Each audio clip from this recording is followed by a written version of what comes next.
Hello, welcome to the stage of greatness. I'm your hostess with the mostest, Danielle Francine. Welcome. I'm so happy to have you here.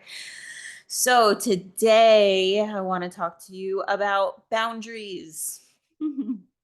So, boundaries for the past several years, that the boundaries have just come into my awareness and hearing people speak about, oh, my boundary. I have boundaries with my husband, with my wife, with my boss, with my, whatever it is. And I always perceived boundaries as something negative. I don't know why, but I just did. Maybe it's the way that the word sounds, boundaries, right? Bound. Bound doesn't sound fun. Well, could be fun, but typically it's not something that's fun. So, over the past year or two, in stepping into a couple different positions, creating different things within my business, creating different relationships, uh, boundaries have become something that I use all of the time, and I'm consistently creating new ones based on, how I feel about myself and how I feel basically like within any certain situation.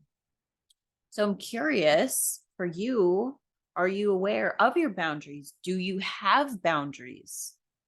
I have some friends that have no boundaries, none at all whatsoever. So there are many different ways and things that you can create boundaries with, but ultimately boundaries, they should be used as a form of self-love. Self-love, self-care. It's because you care for yourself, how you want to be treated, talked to, all of the things that you basically say, hey, this is my standard. This is what I'm expecting. And if you cannot get to that, if you cannot, provide me with that, what am I looking for? That experience, that result, that honor, that you can't do that for me, then this is what is going to happen. So I'll give you a couple examples.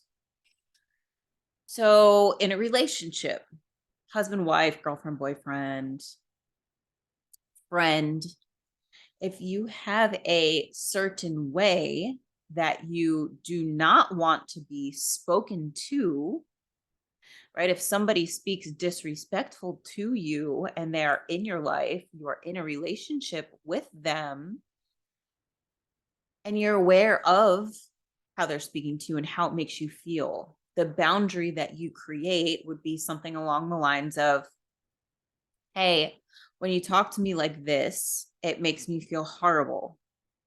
So if you speak to me like that, I will not respond. Right. So you are basically stating what this action, the effect is on you. And now, if that happens again, if you do this, then I will do that. Right. Okay. So that's like a relationship one. Something with work, right? I have a couple different businesses.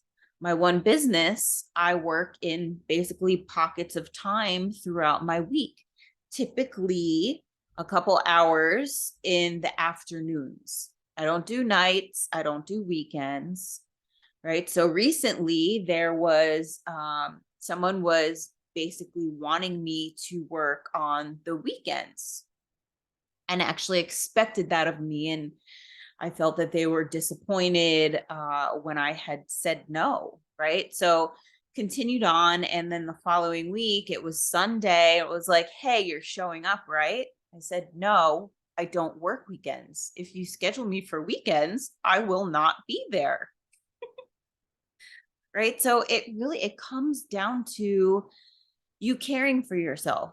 and really being able to uphold these boundaries, which many times it's super easy to create a ton of boundaries. You can sit down with a notebook and a pen, be like, oh my God, I'm going to make boundaries and write out all of this stuff and feel really good about it. And then when it comes down to this thing happens to you that you have your boundary around, you just don't have the balls to say, okay, no, you crossed the line and this is what's going to happen now. Right. So, a really useful tool can be, once you create the boundary, to rehearse it. Okay. So, first you have a conversation with the person, right? Hey, when you speak to me, it makes me feel like shit. I feel horrible. So, when you speak to me like that, I'm not going to respond. Now, rehearsing that, right? You can do like mental role play it out in your mind and actually like speak it. When you're alone by yourself, practice saying these things out loud. So that way, once you've been saying them out loud, if it comes down to that point in time where you actually do have to say it out loud, you've already said it many times and it's going to be much easier versus you've said it in your head several times and now you got to say it out loud and you're basically, choking on your tongue. Okay.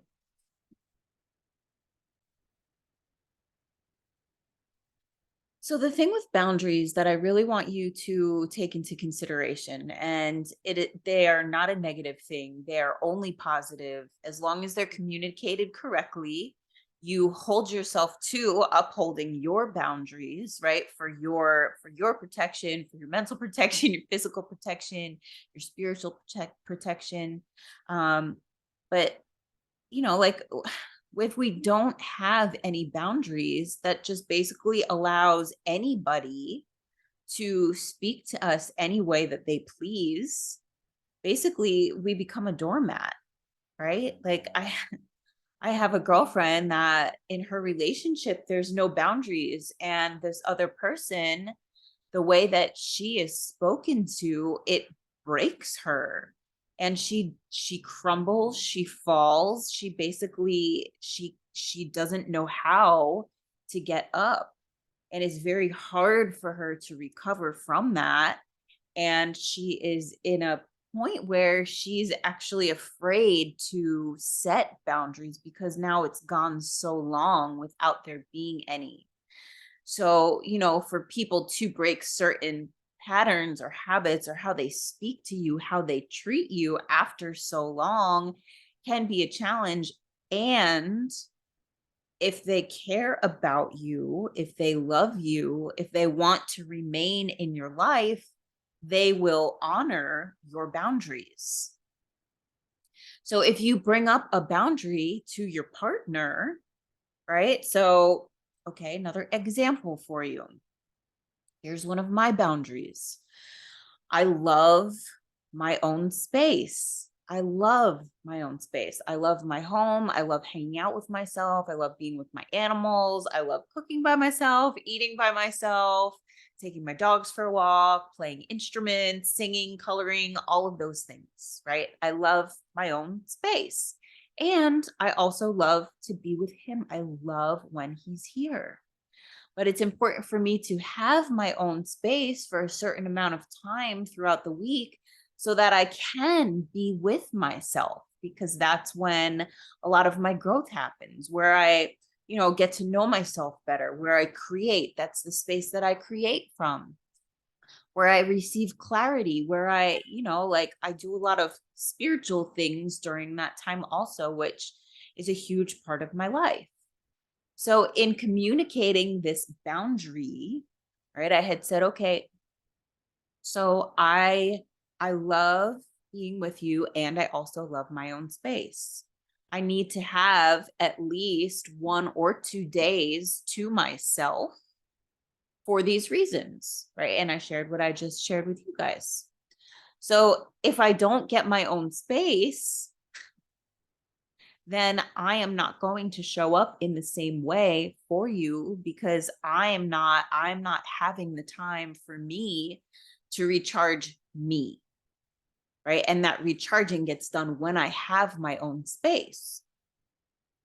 And my partner was like, absolutely. I want you to recharge. I want you to feel full. I want you to be able to do the things that you want. Absolutely. Of course. Now, if the response was, are you fucking kidding me? You want time to yourself? What do you want time for yourself for? Right? Some people would say that. Or, a boss at work. If a boss at work speaks to you demeaningly, you do not have to take that. And there are professional ways to share your boundaries with that person, right? Absolutely there is. Because really, let's break it down again. You deserve to be treated in a specific way, and you are worthy of being spoken to like a powerful woman, because you are a powerful woman. You deserve respect. So, with that being said, the boundaries, set boundaries and stick to them. It's a way of loving yourself. You're happier, you're more content, you're fulfilled.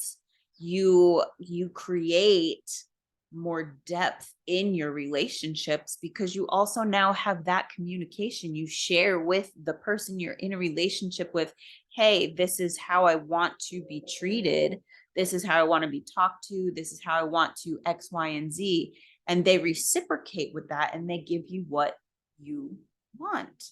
And if they don't, if the boundary is crossed, then you need to uphold your end of that boundary.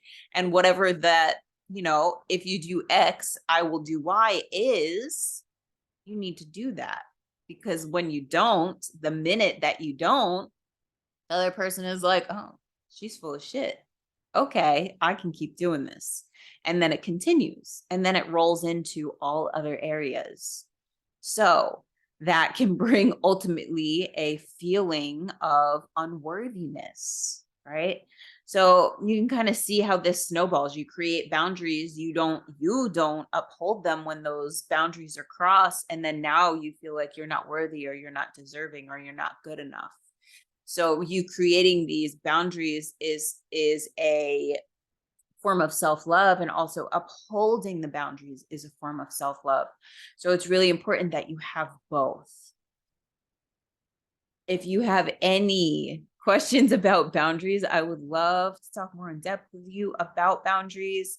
If you have experiences with your boundaries being crossed, or having challenges upholding, your end, your why of the boundaries, I would love to hear about them. Post them in the comments. Find me on the socials, shoot me an email. I'm always happy to connect with you guys.